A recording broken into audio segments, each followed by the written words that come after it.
નમસ્કાર. તો સવાલ એ છે કે શું કોઈ વ્યક્તિ વર્ષો સુધી બીજાની મિલકત પર રહીને કાયદેસર રીતે તેનો માલિક બની શકે? આજે આપણે સુપ્રીમ કોર્ટના એક ખૂબ જ રસપ્રદ કેસની વાત કરીશું જે મિલકત કાયદાના એક જટિલ સિદ્ધાંત એટલે કે પ્રતિકૂળ કબજા પર પ્રકાશ પાડે છે.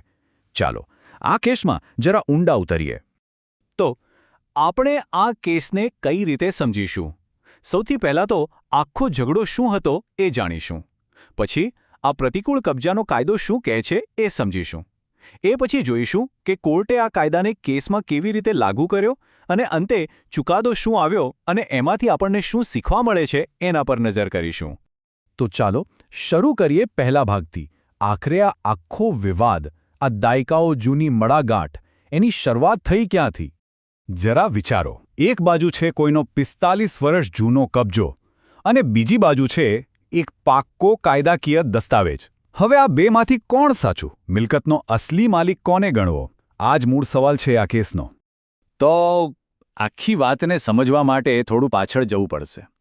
વાત છે સુંગની બાઈની, જે આ મિલકતના મૂળ માલિક હતા. એમણે 1945માં એક સમાધાન ખતથી મિલકતના 3 ભાગ પાડી દીધા. હવે વાદી એટલે કે જેણે કેસ કર્યો છે એમનું કહેવું છે કે એ તો છેક 1950થી અહીં રહે છે. પણ ટ્વિસ્ટ ત્યારે આવે છે જ્યારે 2001માં પ્રતિવાદીઓ એ જ મિલકત સુંગનીબાઈના વારસદારો પાસેથી ખરીદી લે છે. બસ અહીંથી જ આખી કાનૂની લડાઈ શરૂ થાય છે. ઓકે, તો હવે વાત કરીએ આ કેસના હાર્દની, એના કાયદાકીય પાયાની. આ જે વારંવાર શબ્દ આવે છે પ્રતિકૂળ કબજો કે એડવર્સ પોઝેશન, એ આખરે છે શું? ચલો એને બરાબર સમજીએ. જુઓ, સાવ સાદી ભાષામાં કહીએ ને તો પ્રતિકૂળ કબજાનો મતલબ એવો થાય કે કોઈ વ્યક્તિ બીજાની પ્રોપર્ટી પર લાંબા સમય સુધી રહે, એ પણ માલિકની પરવાનગી વગર, અને માલિકને ખબર હોય કે આ વ્યક્તિ અહીં રહે છે અને એમને મંજૂર નથી, તો અમુક કડક શરતો પૂરી થાય તો કાયદો એ રહેનાર વ્યક્તિને માલિકી હક આપી શકે છે. પણ હા, આ સાબિત કરવું એ લોઢાના ચણા ચાવવા જેવું છે. કેમ? કારણ કે આ સીધું મૂળ માલિકના હક છીનવી લેવાની વાત છે. આ બાબતે સુપ્રીમ કોર્ટનું વલણ એકદમ સ્પષ્ટ છે. કોર્ટ કહે છે કે જે વ્યક્તિ પ્રતિકૂળ કબજાની દલીલ કરે છે એની તરફેણમાં કોઈ સહાનુભૂતિ નથી. મતલબ સાફ છે, કાયદો એવા કોઈને સાથ નહીં આપે જેની શરૂઆત જ બીજાની મિલકત પર ખોટી રીતે કબજો જમાવવાથી થઈ હોય. કાયદામાં આના માટે એક જૂનો લેટિન શબ્દપ્રયોગ છે જે બધું જ કહી દે છે: નેક વી, નેક ક્લેમ, નેક પ્રિકારિયો. હવે આનો અર્થ શું? બહુ સિમ્પલ છે. કબજો બળજબરીથી ના હોવો જોઈએ, છાનોમાનો કે ગુપ્ત રીતે ના હોવો જોઈએ, અને માલિકની પરવાનગીથી તો બિલકુલ ના હોવો જોઈએ.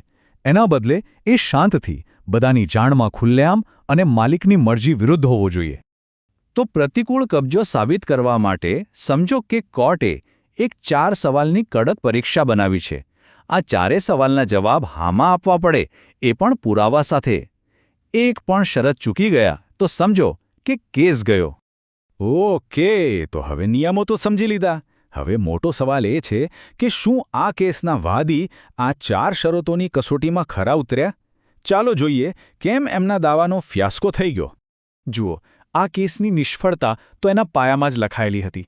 કાયદામાં તમારી દાવાની અરજી એ આખા કેસની ઇમારતનો પાયો છે. પણ અહીં વાદીની અરજીમાં જ જરૂરી વિગતો ગાયબ હતી. એમણે એ જણાવ્યું જ નહીં કે અસલી માલિક કોણ છે અને કઈ તારીખથી એમનો કબજો એ માલિકની જાણમાં અને એમની વિરુદ્ધનો હતો. પાયો જ કાચો રહી ગયો. અને વાત ખાલી અરજીની નહોતી, પુરાવામાં પણ ગંભીર ગોટાળા હતા. એક તો કબજો ક્યાંથી શરૂ થયો એની તારીખ જ બરાબર નહોતી. પોલીસ ફરિયાદમાં અલગ વાત, કોર્ટમાં અલગ વાત. બીજું, 1995 પહેલાંનો એક પણ હાઉસ ટેક્સ ભર્યાનો પુરાવો નહીં. અને ત્રીજું, કોર્ટના કમિશનરે જોયું તો મકાન સાવ ખંડેર હાલતમાં હતું. ઉપરથી પાણી અને ગટરના વેરા પણ વર્ષોથી નહોતા ભર્યા. આ બધું શું બતાવે છે? કે ખુલ્લો અને સતત કબજાનો દાવો જ ખોખલો હતો. અહીં કોર્ટે એક બહુ જ મહત્વનો સિદ્ધાંત યાદ કરાવ્યો. એમણે કહ્યું કે જો તમારી અરજીમાં જ દમ ન હોય, જો પાયાની દલીલો જ ગાયબ હોય, તો પછી તમે ગમે તેટલા પુરાવા લઈ આવો, એ ખામીને પૂરી ન કરી શકે. મતલબ કે પહેલાં અરજી બરાબર કરો, પછી પુરાવાની વાત આવે. તો આટલી બધી ખામીઓ પછી, નબળી અરજી, વિરુદ્ધાભાસી પુરાવા, આ બધા પછી કોર્ટ કયા નિર્ણય પર પહોંચી? ચાલો જોઈએ અંતિમ ચુકાદો. ચુકાદો એકદમ સીધો અને સ્પષ્ટ હતો. વાદી પ્રતિકૂળ કબજો સાબિત કરવામાં સદંતર નિષ્ફળ રહ્યા અને એટલે સુપ્રીમ કોર્ટે એમની બધી જ અપીલો ફગાવી દીધી. અને આની પાછળનું તર્ક પણ સીધું જ હતું. એક તરફ પ્રતિવાદીઓ હતા, જેમની પાસે 1945ના મૂળ દસ્તાવેજથી લઈને ખરીદી સુધીની આખી કાયદેસરની ચેઇન હતી, અને બીજી તરફ વાદી હતા, જેમનો દાવો જ ટકી ન શક્યો. એટલે કાયદાની નજરમાં એમની સ્થિતિ માત્ર એક અતિક્રમણ કરનાર એટલે કે ટ્રેસપાસરથી વધુ કંઈ જ નહોતી. પણ આ કડક ચુકાદાની વચ્ચે કાયદાનો એક માનવીય અભિગમ પણ જોવા મળ્યો. વાદી ભલે કેસ હારી ગયા, પણ કોર્ટે એમની 80 વર્ષની ઉંમર જોઈ અને એટલે એમને તરત જ ઘર ખાલી કરવાનું ન કહ્યું, પણ 31 માર્ચ 2025 સુધીનો સમય આપ્યો. તો ચાલો હવે આ આખા કેસનું વિશ્લેષણ કર્યા પછી એમાંથી શીખવા જેવી મુખ્ય બાબતો કઈ છે એના પર આવીએ. આ કેસમાંથી કયા બોધપાઠ લઈ શકાય?